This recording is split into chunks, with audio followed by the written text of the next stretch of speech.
Hey Math 2150, here is an additional example from 3.3. So by now, hopefully you have watched the pre-cal review video and you have started trying the 3.3 homework on MyMathLab, and you realize that you can do a lot of the homework on MyMathLab just based off of the pre-cal review video.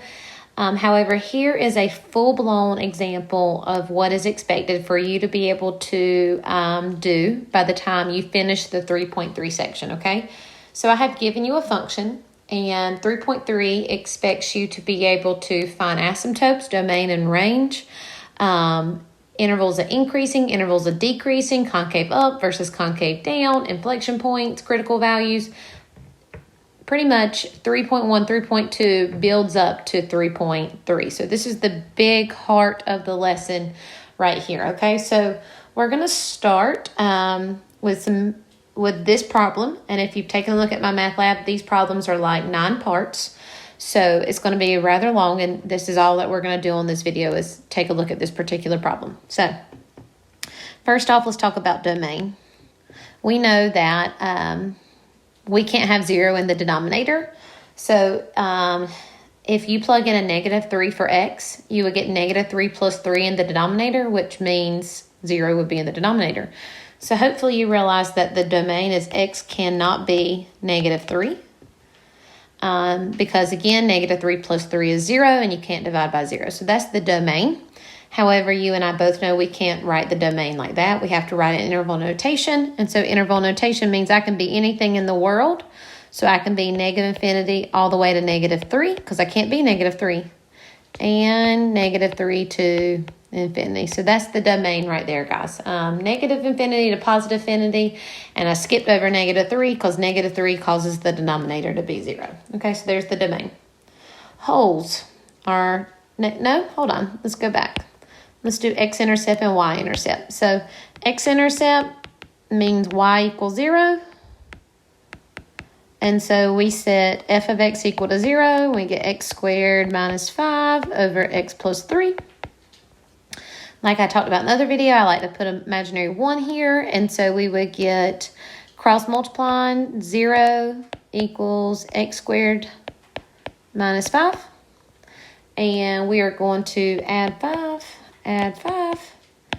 X squared equals 5. Take the square root. X equals positive and negative square root of 5. And so that means we have 2 x-intercepts. The first x-intercept is square root of 5, 0. And the next x-intercept is negative square root of 5 and 0. So those are my 2 x-intercepts. My y-intercept simply means x equals 0. And so if I set x equal to 0, I get 0 squared minus 5 equals 0 plus 3. So that's -5 over 3. And so the y-intercept, gang, is 0, -5 thirds. Okay, so there's my y-intercept. All right, and so now we're going to get into the new stuff, that pre-cal stuff. So holes, remember holes occur when the same factors in the numerator and in the denominator. And again, the function was x squared minus 5 over x plus 3. Guys, let me double check that. Yep. You cannot factor the numerator. You cannot factor the denominator, which means there are no like factors in the numerator and in the denominator. So hopefully you know by now because you watched the video, that means there's no holes. Okay? No holes. Vertical asymptotes, if you watch the videos, you know you simply set the denominator equal to 0. And so if we subtract 3 on both sides, we get x equals -3. That is my vertical asymptote. Vertical asymptote at x equals -3. Okay. Right beside it, we'll do the horizontal asymptote. Horizontal asymptote, remember from the pre-cal video, there were 3 scenarios, and each scenario discussed the degree. And so the degree of the numerator, guys, was 2 because it's quadratic, okay? And the degree of the denominator was 1 because it was linear. And so it was bigger on top than on bottom. And so that means there are no horizontal asymptotes based off of the notes from the pre-cal video. Okay, so no horizontal asymptote. if we go on and discuss slant asymptote again, I like to put these two together because slant asymptote is also about the degree. And the slant asymptote, the degree is 2 on top and the degree is 1 on bottom. And so that means there is going to be a slant, because if you remember from the notes, slant asymptotes occur when the degree of the numerator is greater than the degree of the denominator by 1 and 2 is bigger than 1 by 1. And so if you remember, that means we're going to have to use synthetic division. And so guys, and I'm so glad this came up because f of x equaled x squared minus 5 over x plus 3. I did not discuss this in the pre-cal video, so this is a big idea.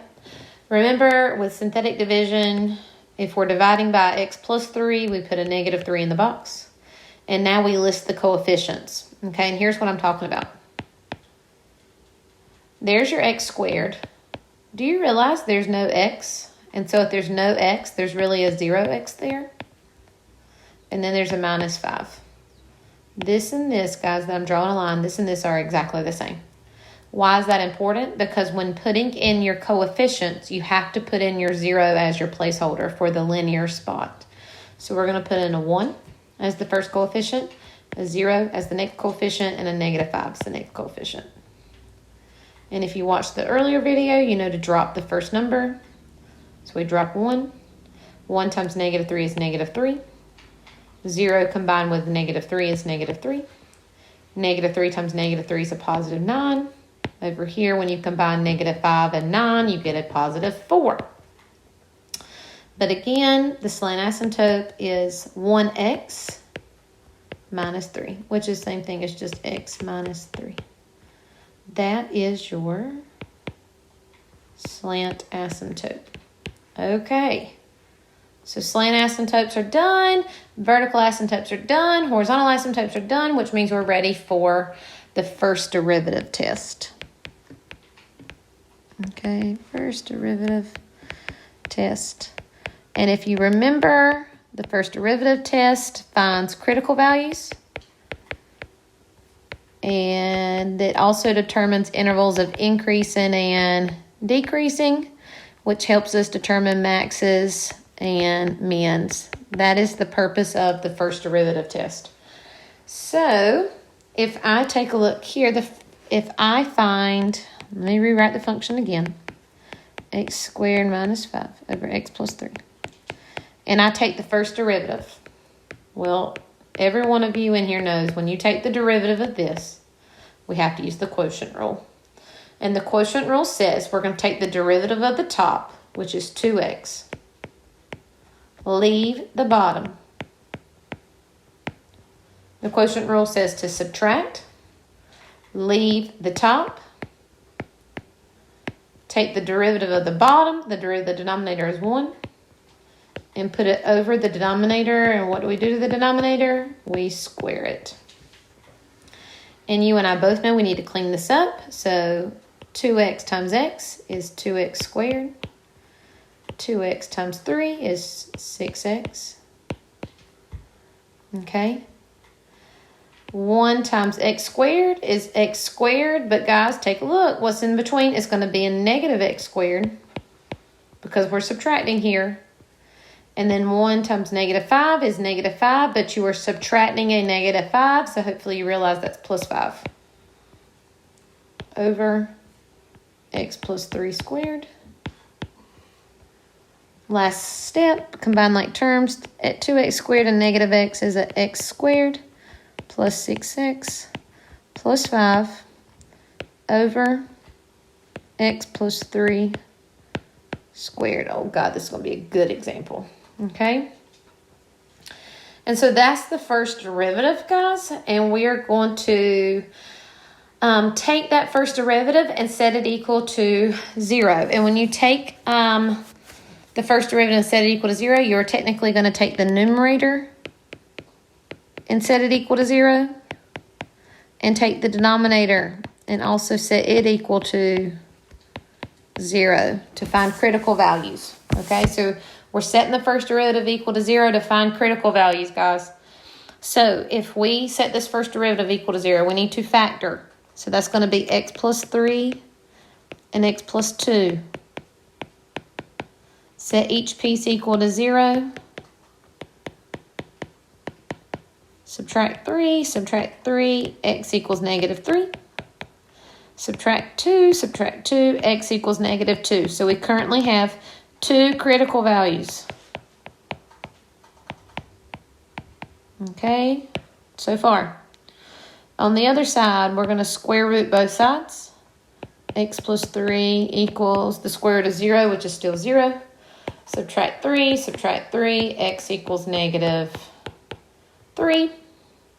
We do not need to say we have 2 negative 3 critical values, which means we have 2 critical values, negative 3 and negative 2. And so if I take a look at what that means, negative 3 comes first and then negative 2. So I need to talk about this interval, and this interval in my chart. So when I set up that chart, because like I told you earlier in all these other videos, the chart helps me get the intervals of increasing, decreasing, and everything I need. The very first thing in my chart is the interval. And then the next line is the test value. And because this is the first derivative, we're going to plug it into the first derivative. And then you're going to tell me what the heck it means. So my first interval is this first pink line. And that first pink line is negative infinity to negative 3. The second interval is from negative 3 right here. It's from negative 3 to negative 2.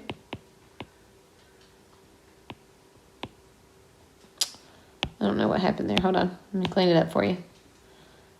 Negative 3 to negative 2. And the last interval is right here. That is negative 2 to positive infinity. What is a number? What's a test value in between negative infinity and negative 3? Negative 4. There is no integer in between negative 3 and negative 2, so I'm going to try negative 2.5. And negative 2 to infinity, some of you may choose negative 1. I think 0 is easier to plug in, and it's there. And where are we plugging these into? We're plugging them into the first derivative because it says to plug them into the first derivative because it's the first derivative test. So the first derivative again was x squared plus 6x plus 5 over x plus 3 squared. That was the first derivative. Okay. Okay, so I need to plug in negative 4 into the first derivative. So that would be negative 4 squared plus 6 times negative 4 plus 5 over negative 4 plus 3 squared. So when I do the math, negative 4 squared is 16 minus 24 plus 5 over negative 1 squared. So that would be negative 8 plus 5. That's negative 3 in the numerator, guys. A negative squared is a positive. So think about it. You get a negative divided by a positive, and a negative divided by a positive is a negative. So when you plug in negative 4, you get out a negative number. I'm going to go do 0. I'm skipping negative 2.5 because it's nasty and I need a calculator. So I'm going to have to go get a calculator real quick. So if I plug in 0, it'll be 0 squared plus 6 times 0 plus 5 over 0 plus 3 squared. Well, that's 0 plus 0 plus 5 over 3 squared, which will be 5 over 9. And I don't care that it's 5 over 9. I care that a positive divided by a positive is a positive. So when I plug in 0 over here, I got out a positive. Okay. And now if I do negative 2.5, I get the first derivative.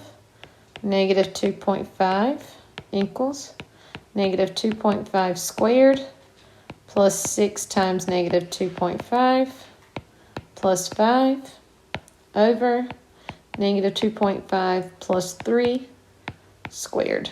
Okay. Negative 2.5 squared is positive 6.25. 6 times a negative is a negative. I'm trying to do this in my head. That would be 15. So negative 15 plus 5. And guys, I don't care what the number is in the numerator. I just care if it's negative or positive. And I know just using number sense that if you put 6.25 minus 15 plus 5, you're going to get a negative. So the numerator is going to be negative. The denominator, guys, is negative 2.5 plus 3, which is positive 0.5 squared. And again, I don't care what the number is. It's squared, so it's going to be a positive. And a negative divided by a positive is a negative. So when I plug in negative 2.5, I get out a negative. What does this mean? This means F is decreasing. F is still decreasing. And F is increasing. And so if you take a look at the critical values, the first critical value was negative 3.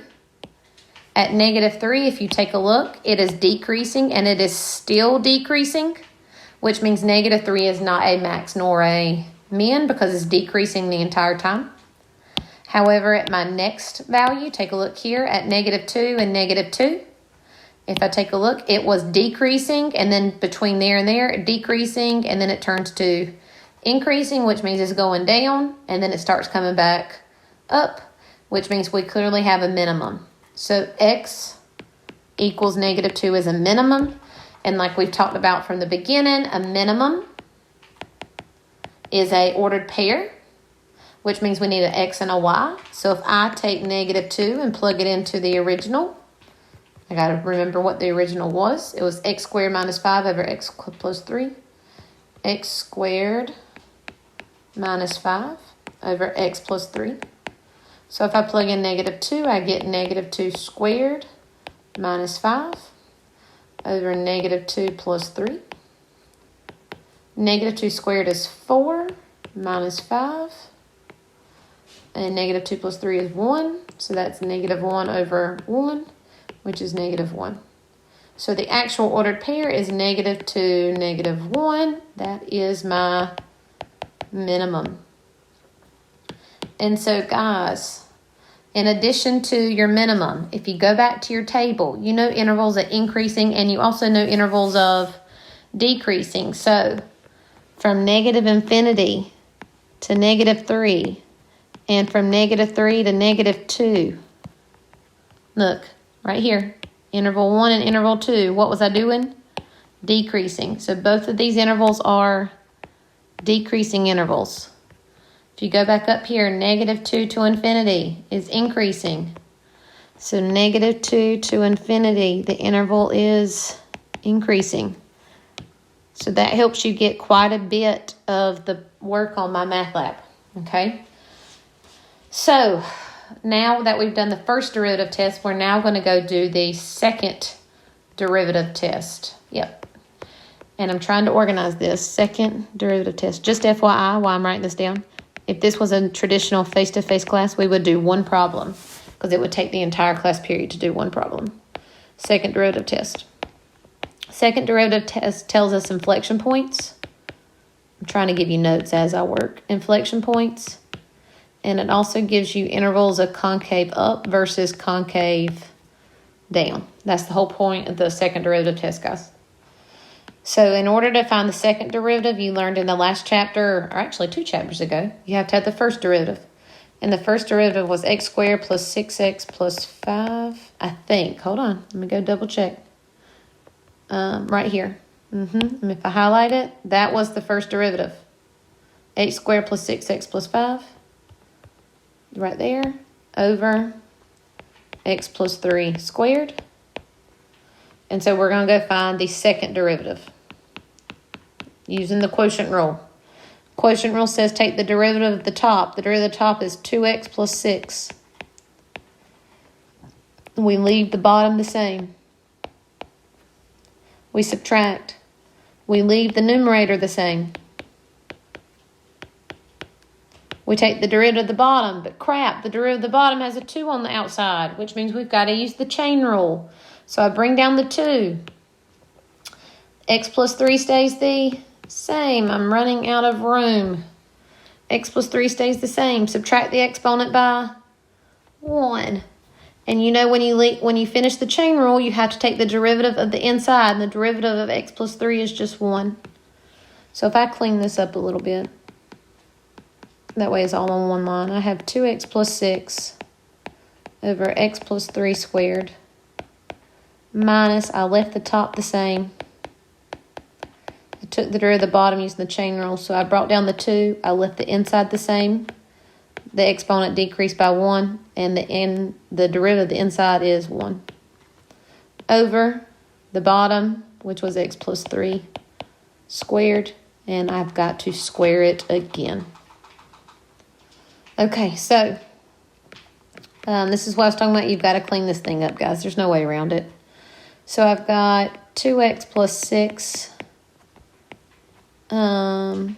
times x plus 3 squared minus 2 times 1 is 2, x squared plus 6x plus 5 times x plus 3 all over x plus 3.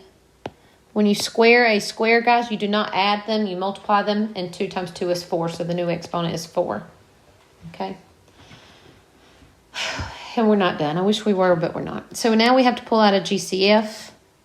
When we pull out a GCF, the GCF is the one that I'm going to choose to pull out is x plus 3. And if you pull an x plus 3 out, you're left with 2x plus 6 times an x plus 3 minus a 2 times an x squared plus 6x plus 5 over an x plus 3 to the 4th. And when you pull an x plus 3 out and you have 4 in the denominator, this x plus 3 is going to cancel one of these, so that's now going to be a cube. And so you're left with 2x plus 6. I don't need that parenthesis. You're left with 2x plus 6 times x plus 3 minus 2 times x squared plus 6x plus 5. And I know it's got a denominator, but we need to distribute. So we have 2x squared plus 6x plus another 6x plus 18. I'm using the distributive property, guys. Minus 2x squared minus 12x minus 10. 2x squared and negative 2x squared are going to cancel. 6x plus 6x is 12x. 12x minus 12x is 0, so that's also going to cancel. Boy, this is beautiful. And 18 minus 10 is a negative 8. So the numerator is negative 8. The denominator is x plus 3 cubed. That is the second derivative completely simplified. Sorry, guys. And so now we're going to find inflection points, just like critical values. To find critical values, you take the numerator and the denominator and set it equal to 0 of the first derivative. To find inflection points, we're going to take the numerator, set it equal to 0, and the denominator, and set it equal to 0. Okay? Negative 8 does not equal 0. That is stupid. Here, we take the cubic root of both sides. We get x plus 3 still equals 0. Subtract 3, x equals negative 3. And I made a big deal out of this on the other video. This is a possible POI. And what's POI stand for? Point of inflection. So that's a possible POI. We don't know if it's a point of inflection until we do the chart. We do the second derivative test. So what am I looking at? I'm looking at negative 3. And so I need to determine this interval and this interval. So if I go back to that chart, the first thing is interval. The second line is test value. The third line is plug it into the second derivative this time because we're talking about the second derivative test. And then what the heck does it mean? My first interval is negative infinity to negative 3. Right here. negative infinity to negative 3. My next interval is negative infinity to positive, or excuse me, negative 3 to positive infinity. What is a test value in that first interval? Negative 4. What is a test value in that next interval? You could put negative 2, and that's probably what some of you are thinking, but I like choosing 0 when I can. And where am I plugging these test values into? Well, right here it tells you you're plugging them into the second derivative. And to be reminded, the second derivative, after we did all that simplifying, which was a lot of hard work, we got simply negative 8 over x plus 3 cubed. Right? Yeah. And so I'm going to plug in negative 4. So the f double prime of negative 4 equals negative 8 over negative 4 plus 3 cubed, which will be a negative 8 over a negative 1 cubed, which is a negative 8 over a negative 1. When the negative divided by negative is a big fat positive. So we have a positive. And when you plug in 0, we get negative 8 over 0 plus 3 cubed, which is negative 8 over 3 cubed, which is a negative divided by a positive, which is a negative, guys. And so, guys, this does not mean increasing and decreasing. Get your derivative test right. This is the second derivative, which means f is concave up, because the second derivative, and that's why I'm trying to organize it, remember? The second derivative talks about inflection points and concave up and down. So when it is, the second derivative is positive, that means it is concave up. And when the second derivative is negative, that means f is concave down. And so if you take a look at your inflection point, or your possible point of inflection, it was negative 3. And you just confirmed it was, because it changed from concave up to concave down. I said this in the last video, and I'll say it again. I don't care if the concavity goes from concave up to concave down, or concave down to concave up. If it changes, it is a point of inflection. So x equals negative 3 is a point of inflection. But I said it in the last video, I'll say it again, it's a point, which means you have to have an x and a y. So I need the y value, so I plug it in.